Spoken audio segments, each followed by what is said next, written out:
நெடுங்கட்டத்தை நடுக்கிய இரட்டை கொலை வழக்கில் பல அதிர்ச்சியூட்டும் தகவல்கள் வெளிவந்துள்ளன. அம்மாவையும் சகோதரனையும் கொலை செய்து புதைத்த குற்றவாளி சஜி பல வருடங்களுக்கு முன்பு காணாமல் போன அப்பாவையும் கொலை செய்திருக்கலாம் என்ற சந்தேகம் எழுந்துள்ளது.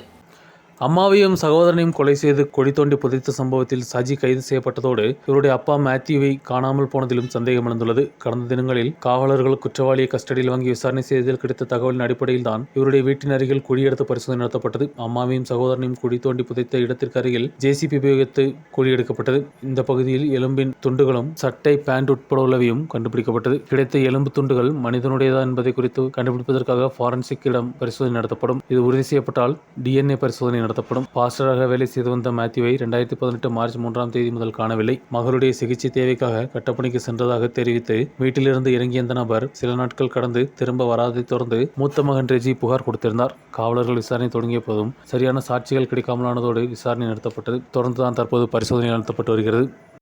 நியூஸ் பியூரோ ராஜகுமாரி.